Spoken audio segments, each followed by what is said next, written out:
Muy buenas noches a todos, espero que se encuentren muy bien. El día de hoy, analizando el cuaderno de jurisprudencias de violencia familiar, en su página, bueno, sí, la página es la 120 y algo, pero no te les digo cuál.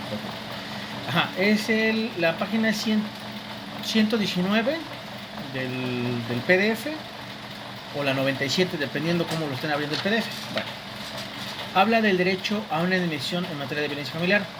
Y hay un amparo directo en revisión que pone acá que es el 5490 diagonal 2016.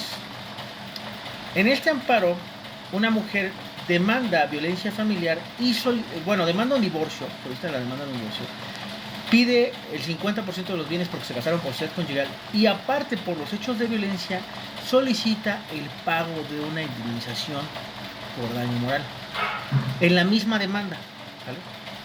Y se analiza el artículo 63.1 de la Convención Americana sobre los Derechos Humanos.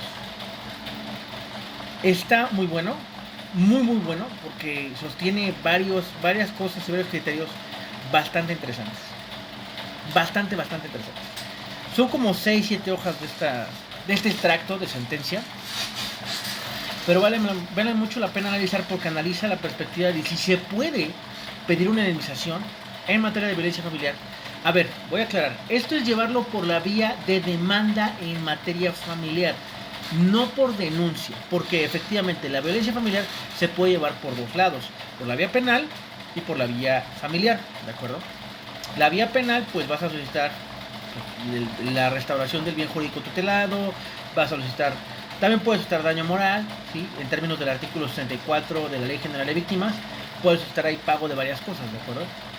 Pero me resulta muy interesante que hay gente que dice, ¿sabes qué? Sí, violencia familiar, pero no quiero llevarlo por la vía penal, no quiero que se vaya a la cárcel mi marido porque es el padre de mis hijos, por etc. Lo vamos a llevar por otra vía, lo podemos llevar por la vía familiar. Lo que yo no había visto es que en la vía familiar, o no sabía, mejor dicho, no sabía, que se podía solicitar indemnización.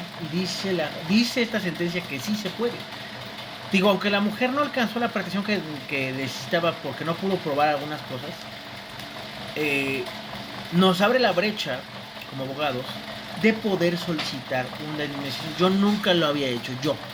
No quiere decir que otros abogados no lo hayan hecho, claro, ¿sale?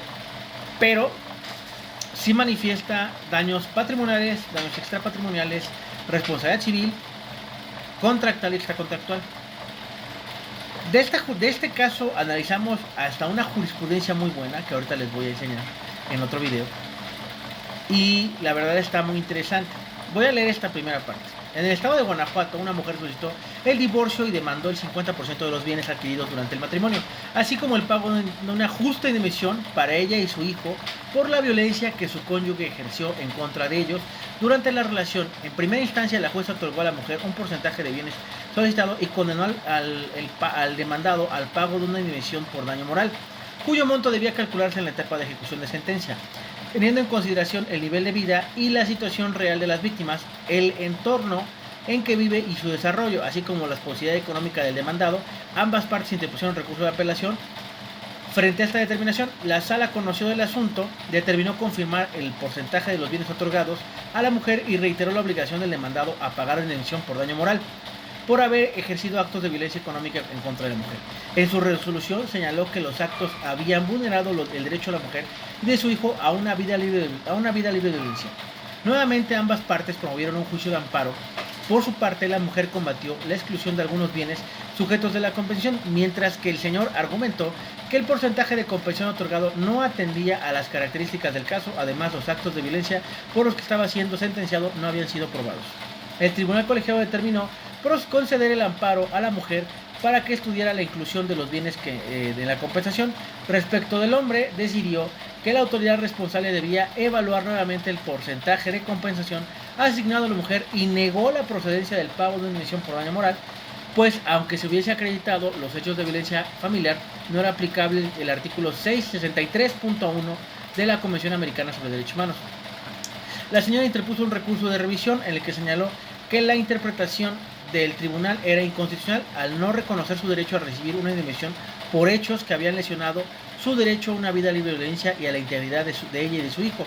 Además, subrayó que en el caso se acreditaron actos de violencia intrafamiliar que ejerció su excónyuge tanto en su contra como de su hijo, lo cual generó una violación a sus derechos de integridad, dignidad y una vida libre de